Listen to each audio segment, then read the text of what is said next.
قرآن میں اللہ فرماتا ہے کچھ چہرے وہ ہوں گے جو اس دن سیاہ پڑ جائیں گے اور کچھ چہرے وہ ہوں گے جو اس دن مسرور ہوں گے، چمک رہے ہوں گے۔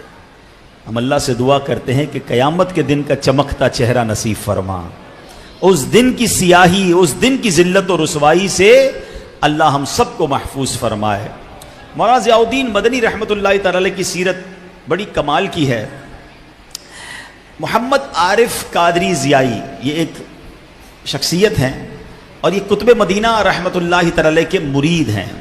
فرماتے 1974 کی بات ہے، میں نے مدینہ منورہ میں مستقل رہائش اختیار کرنے کا ارادہ کر لیا، مدینہ پاک میں کاروبار کا ذریعہ بھی بن گیا۔ اب جب والدہ سے اجازت لی تو میری والدہ نے کہا کہ نہیں بیٹا آپ واپس آ جائیں اور کسی طریقے سے پاکستان آئیں، مجھے آپ کی یہاں ضرورت ہے۔ اور والدہ جانتی تھی کہ یہ میرا بیٹا مولانا ضیاء الدین مدنی کا مرید ہے اور ان کے ساتھ ہی رہتا ہے، تو ماں نے سیدی قطب مدینہ کو بھی خط لکھ دیا کہ حضور میرا بیٹا آپ کے پاس آتا ہے، اس کو سمجھائیں اور پاکستان واپس بھیج دیں۔ مولانا ضیاء الدین مدنی نے عارف صاحب کو بلایا اور بلا کر کہا کہ بیٹا آپ کی والدہ کا خط آیا ہے، گھر سے خط آیا، پڑھو اسے۔ خط کو پڑھا، خط میں ماں نے یہی لکھا تھا کہ بیٹا واپس آ جاؤ۔ کہا حضور ماں تو کہہ رہی ہے مگر میرا مدینہ چھوڑنے کو جی نہیں چاہتا ہے، ماں مانی جائے گی بس میرا جی نہیں چاہتا کہ میں مدینہ چھوڑ کر جاؤں۔ سیدی قطب مدینہ فرماتے بیٹا ماں کا حکم مانو اور واپس جاؤ، اللہ خیر کرے گا۔ آپ نے کہا حضور بس مجھے اجازت دے دیں، میں ماں کو منا لوں گا، وہ تھوڑا عرصہ روئے گی پھر مان جائے گی، مگر مجھے مدینے میں رہنے دیں۔ حضرت قطب مدینہ رضی اللہ تعالیٰ عنہ نے اب جلال میں آ کر فرمایا چلے جاؤ، والدہ کا حکم مانو، تم انشاءاللہ مدینہ طیبہ آؤ گے اور یہی رہو گے۔ کہتے میں پیر صاحب کا بھی حکم آ گیا، والدہ کا بھی حکم تھا، میں واپس آیا اور امی جان کے ارشاد پر جب واپس آ گیا تو کچھ ہی عرصے میں ایسا کرم ہوا کہ میری دعائیں رنگ لائیں، پیر صاحب نے جو فرمایا تھا ایسا ہی ہوا، پھر مدینے جانا نصیب بھی ہوا اور مدینے ہی میں میرا قیام ہو گیا۔ عاشق مصطفیٰ ضیاء الدین زاہد و پارسا، ضیاء الدین جام عشق نبی کے پلا مجھے، مست و بے خود بنا ضیاء الدین، موت آئے مجھے مدینے میں کر دو حق سے دعا ضیاء الدین، مجھ کو دے دو بقیع غرقد میں اپنے قدموں میں جا ضیاء الدین۔ تو ہے میرے پیارے اسلامی بھائیو، اس واقعے سے ایک اور بات سیکھنے کو بھی مل رہی ہے کہ والدین کے جو حکم ہے اس کو ماننا ہے۔ آپ کو معلوم ہے کہ نفلی عمرے یا نفلی حج کرنے بھی بندہ اپنے ماں باپ کی اجازت کے بغیر نہیں جا سکتا۔ اگر ماں کہتی ہے کہ نہ جاؤ، حالانکہ حج ہے لیکن نفلی ہے نا، فرض نہیں ہے، فرض یقیناً پورا کرنا ہوگا، مگر نفلی حج کے لیے والدین کی اجازت کے بغیر نہیں جا سکتا۔ والدین کو ضرورت ہے تو ان کے پاس رہے۔ اب یہ میں یہاں ان لوگوں سے بات کروں گا کہ وہ مدینے میں رہنا چاہتے تھے، اور میں نے آپ کو شرعی مسئلہ بھی بیان کر دیا حج کا، ایسے کاموں میں بھی منع ہے اگر ماں اور والد کو ضرورت ہے تو نیکی کے اتنے بڑے کام سے زیادہ ضروری ماں باپ کی خدمت ہے، تو جو بندہ دوستوں یاروں میں بیٹھ کر برے کاموں میں زندگی گزارے اور اپنے ماں باپ کو وقت نہ دے، ماں باپ کی فرما برداری نہ کرے تو اس کا کیا ہوگا۔ اور یہاں میں بیرون ملک میں رہنے والے عاشقان رسول سے بھی بات کروں گا کہ بعض اوقات یورپ میں، افریقہ میں، دنیا بھر میں چلے جاتے ہیں، ماں ادھر پریشان، والد بزرگ بوڑھے پریشان، اور بیٹا کہتا نہیں میں اپنی لائف وہاں گزاروں گا، اور بعض اوقات ماں باپ کو جب انتقال ہو جائے تو چہرہ بھی نہیں دیکھ سکتے۔ ایسا نہ کیا کریں۔ مجھے اچھی طرح یاد ہے، کچھ عرصہ پرانی بات ہے، مجھے ایک نوجوان کا یورپ سے فون آیا، آواز تھوڑی سی اس کی بھرائی ہوئی تھی، کہتا ہے عبدالحبیب بھائی مجھے آپ سے ایک مشورہ کرنا ہے۔ میں نے کہا جی بتائیے۔ کہتے ماں بوڑھی ہے، بیمار ہے، ماں روز مجھے کہتی بیٹا واپس آ جاؤ، پتہ نہیں کب دنیا سے چلی جاؤں گی، میرے بیٹا میرے پاس آ جاؤ۔ وہ کہتا ہے میرا جی بھی چاہتا ہے ماں کے پاس جانے کو، مگر مسئلہ یہ ہے کہ یورپ آ تو گیا ہوں، کاغذات بنے نہیں ہیں، اگر میں واپس چلا گیا تو پھر یورپ نہیں آ سکوں گا، میرے ڈاکیومنٹ ابھی بننے میں ٹائم ہے، پتہ نہیں کتنا ٹائم لگے۔ میں نے اس نوجوان سے کہا کہ بیٹا بات یہ ہے کہ اگر ماں چلی گئی نا تو ماں دوبارہ نہیں آئے گی، تمہارے ڈاکیومنٹس تو بعد میں بھی بن جائیں گے، اور اگر نہ بھی بنے تو خیر ہے، باہر کی 2 روٹی سے ماں باپ کے قدموں کی آدھی روٹی اچھی ہے۔ بیٹا واپس آ جاؤ اور ماں کی خدمت کر لو، ورنہ زندگی بھر پچھتاؤ گے اگر ماں چلی گئی۔ وہ نوجوان فون پر ہی رونے لگا، کہتا ہے بات آپ کی ٹھیک ہے، اب میں واپس آ جاتا ہوں۔ تو میں ان سب سے بات کرنا چاہتا ہوں جن کے ماں باپ انتظار کر رہے ہیں، بچپن میں انہوں نے ہمیں پال پوس کر بڑا کیا، آج بڑھاپے میں ان کو ہماری ضرورت ہے۔ ارے بیرون ملک والوں کو چھوڑو، آج شہر کراچی میں رہ کر اپنے ماں باپ کے پاس لوگ نہیں جاتے، اپنے گھر کے پاس رہ کر ماں باپ کے لیے ٹائم نہیں ہوتا، گھر میں جائیں تو ماں باپ کو کہتے ہیں ہمارے پاس ٹائم نہیں ہے، آپ تو ہمیشہ وہی پرانی باتیں کرتی ہو، آپ تو ہمیشہ وہی پرانی باتیں ابو جان کرتے ہیں، ہمیں مزہ نہیں آتا آپ کے پاس بیٹھنے کے لیے۔ ہمیں کیا ہو گیا ہے؟ یقین کریں میں آپ کو صحیح بتا رہا ہوں، یہ دکھ شاید آپ ابھی نہیں سمجھ پا رہے، دوستوں میں اور جو دنیا کی رنگینیوں میں بزی ہیں، جس کے ماں باپ چلے گئے نا اس سے پوچھو اب وہ کتنے یاد آتے ہیں۔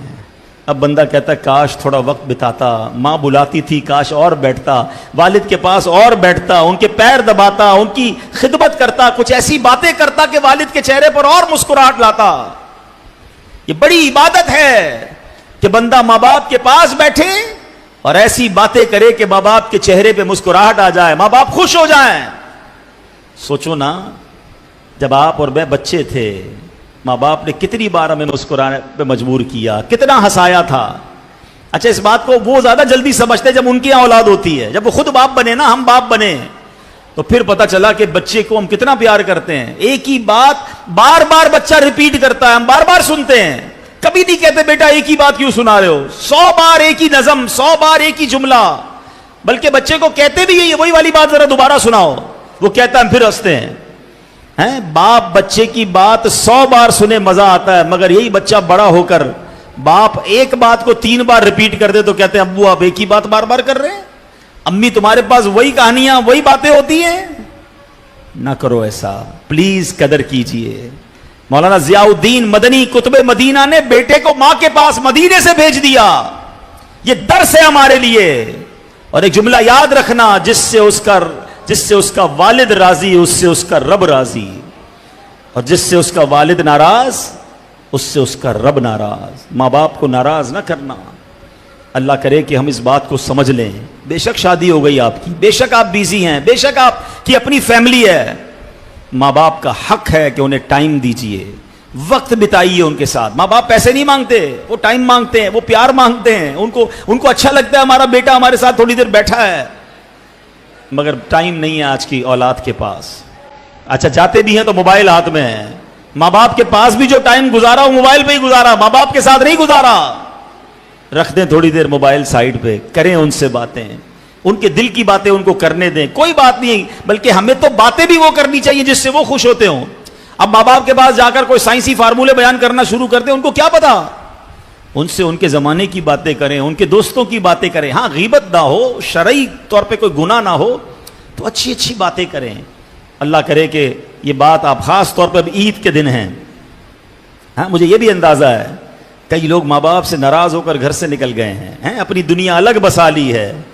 میں ابھی پچھلے دنوں پنجاب گیا، کروڑ پتی فیملی، بہت بڑی فیملی، میں شہر کا نام نہیں لوں گا، بہت اللہ نے نوازا ہے ان کو، میرے پاس آنسوؤں سے رونے لگے، کہتے میرے بیٹے نے، میں نے اپنے بیٹے کی شادی کروائی، بڑے ارمانوں سے شادی کروائی، شادی کروانے کے بعد پتہ نہیں بہو نے کیا بچے کو سمجھایا کہ بیٹا گھر چھوڑ کر چلا گیا۔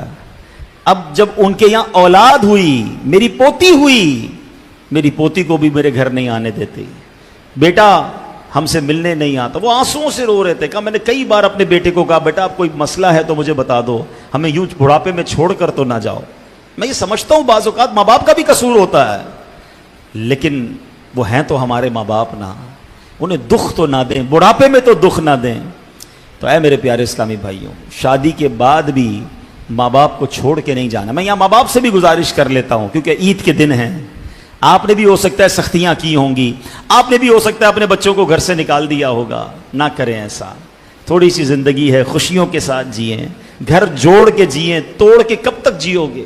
آپ اسے معاف کر دیں. بیٹے سے بھی گزارش ہے چلا جائے, ماں باپ کے پیر پکڑ لے, کتنی ناراض کیوں نہ ہو, جب آپ پیر پکڑ لیں گے تو وہ بھی معاف کر دیں گے. اللہ کرے ہمارے گھر مل جائیں, ہم محبتوں کے ساتھ رہیں, پیار کے ساتھ رہیں. کبھی زندگی میں ایسا کام مت کرنا کہ ماں باپ کے دل دکھ جائیں, کیونکہ ان کے دل دکھ گئے نا, اور اگر وہ خدا نہ خواستہ تم سے ناراض دنیا سے چلے گئے, پھر ساری زندگی پچھتاؤ گے کہ کاش میں انہیں منا لیتا, میں ان کو راضی کر لیتا. تو بہرحال سیدی قطب مدینہ رحمت اللہ تعالی کی بات ہو رہی ہے, اور اللہ والوں کی زبان سے کوئی بات نکل جائے نا, اللہ اسے پوری فرما دیتا ہے. اللہ والوں کی بڑی شان ہوتی ہے. بخاری شریف کی حدیث ہے, لمبی حدیث ہے, اس کا ایک حصہ یہ ہے, سرکار دو عالم علیہ السلام نے فرمایا, من عادى لی ولیا فقد آذنتہ بالحرب, جو میرے کسی ولی سے دشمنی رکھتا ہے میں اس سے اعلان جنگ کر دیتا ہوں, میں اس سے اعلان جنگ دیتا ہوں. یعنی رب اس سے جنگ کا اعلان فرماتا ہے. مجھے ایک بات بتاؤ, اللہ سے جنگ کر کے کوئی جیتا ہے؟ بربادی ہونا ہے نا. تو کسی اللہ کے ولی سے دشمنی نہیں کرنی ہے. اب آپ کہیں ہم تو اللہ کے ولیوں سے دشمنی نہیں کرتے. کچھ بدبخت تو وہ ہیں جو مزارات میں اولیاء چلے گئے ان کی گستاخیاں کر رہے ہیں, مگر ہمیں یہ تو نہیں پتا نا کہ دنیا میں اس وقت کون کون ولی ہے. بات ذرا سمجھیے گا, بڑی باریک بات ہے. اس وقت ماشاءاللہ جامع مسجد کلثوم نام ہے مسجد کا, ہم جامع مسجد کلثوم میں موجود ہیں, شاہ فیصل کالونی میں. ماشاءاللہ کتنی بڑی تعداد میں اسلامی بھائی ہیں. ہمیں کیا پتا اس میں کون کون اللہ کا ولی ہے. اللہ نے اپنے ولیوں کو اپنے بندوں میں چھپا کے رکھا ہے. ہمیں نہیں پتا کہ آج ہمارے ساتھ جو بیٹھا ہے کاندھے سے کاندھا ملا کر, جس کے ساتھ ہم نماز پڑھ رہے ہیں, یا جناب آتے آتے جو مسجد کے باہر خادم کھڑا ہے, ہمیں نہیں پتا اس وقت مجمع میں کون کون اللہ کا ولی ہے. تو اللہ کے ولی سے دشمنی, اللہ جنگ کا اعلان کر رہا ہے تو ڈرنا ہے نا. تو اس کا مطلب یہ ہوا کہ ہمیں پھر سب سے ادب سے پیش آنا ہے, سب سے محبت سے پیش آنا ہے, کیونکہ اگر کسی اللہ کے ولی کی گستاخی ہو گئی تو پھر بربادی ہے. وہ واقعہ مجھے یاد آیا, امیر علیہ سنت نے اپنی پرانی فیضان سنت میں واقعہ لکھا تھا کہ ایک اللہ والے تھے, بڑے بزرگ تھے, کہیں سے جا رہے تھے, تو ایک بری عورت اپنے دوست کے ساتھ برے تعلقات رکھنے والی ایک جگہ بیٹھی تھی, اور وہ بزرگ, بارش کا وقت تھا تو ان کے پیر پانی پہ پڑا, چھینٹے اڑے اور اس جو غلط عورت تھی اس کے کپڑے پہ پڑ گئے. اب جو اس کا یار تھا اس کو بڑا غصہ آیا, نیچے اترا اور بزرگ کو چانٹا مار دیا. انہوں نے اللہ, یا اللہ تیری مرضی, یا اللہ تیرا شکر کہا اور آگے چلے گئے. تھوڑا آگے گئے تو ایک حلوائی کی دکان تھی, وہ جانتا تھا یہ اللہ کے بڑے نیک بندے. کہا حضرت آئیے آئیے, بارش کا سیزن ہے, یہ ذرا تھوڑا سا دودھ کا گرم پیالہ پیجیے. تو اللہ کے ولی کہتے ہیں, اللہ تیری بھی شان ہے, کہیں تھپڑ لگتی ہے, کہیں دودھ پلاتا ہے, تیری رضا پر میں راضی ہوں. تھوڑی دیر ہوئی تو وہ جو بندہ جس نے حضرت کو تھپڑ مارا تھا نا, وہ اس منڈیر سے گرا اور گر کر مر گیا. تو لوگوں نے کہا حضرت آپ نے کیا اس کے لیے بد دعا کی تھی جس نے آپ کو چانٹا مارا, وہ گر کے مر گیا؟ تو حضرت نے بڑا پیارا جواب دیا, کہا جب اس عورت کے کپڑوں پر چھینٹے پڑے تو اس کے دوست نے مجھ سے بدلہ لیا اور تماچا مارا, مجھے چانٹا مارا. جب مجھے چانٹا مار کر تکلیف پہنچائی تو پھر میرے دوست رب نے بدلہ لے لیا. اللہ کے ولی اللہ کے دوست ہوتے ہیں, اگر ان کی شان میں گستاخی ہو گئی تو برباد ہونے میں ٹائم نہیں لگے گا. تو ہمیں اللہ کے بندوں سے عزت سے پیش آنا ہے, پیار سے بات کرنی ہے. تو سبحان اللہ. اور پھر اسی حدیث کا اگلا حصہ ہے, وَإِن سَأَلْنِي وَإِن سَأَلَنِي لَأُعْطِيَنَّهُ, اگر وہ اللہ کا ولی مجھ سے مانگے تو میں اللہ ضرور بضرور اسے عطا کرتا ہوں. مولانا ضیاء الدین مدنی نے کیا کہا تھا, تم جاؤ گے پھر واپس آؤ گے اور یہیں رہو گے. ایسا ہی ہوا, کہتے میں واپس بھی پہنچ گیا, وہاں مسکن بھی بن گیا.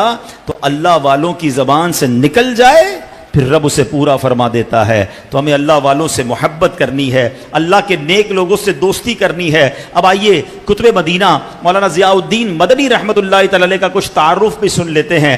آپ کی ولادت 1877 سنہ ہجری میں ہوئی. سیال کوٹ آپ کا آبائی شہر ہے. آپ کا پیدائشی نام احمد مختار ہے. آپ کے دادا جان نے آپ کا نام ضیاء الدین رکھا. آپ مسلمانوں کے پہلے خلیفہ حضرت ابو بکر صدیق رضی اللہ عنہ کی اولاد سے ہیں. آپ کا خاندان علماء اور صوفیہ کا گھرانہ تھا. آپ کے آباء و اجداد میں شیخ عبداللہ قادری رحمت اللہ تعالی صاحب کرامت ولی تھے. تقریباً 16ویں صدی عیسوی میں ہجرت کر کے مدینہ منورہ چلے گئے. اسی میں شیخ عبد الحلیم قادری بھی آپ کے آباء و اجداد میں سے ہیں. یہ بھی بڑے باکمال عالم و صوفی تھے. سیدی قطب مدینہ اولیاء کرام کرام سے بہت ہی محبت فرمایا کرتے. خود فرماتے ہیں میرے آبا و اجداد تمام ہی قادری یعنی غوث پاک کے مرید تھے.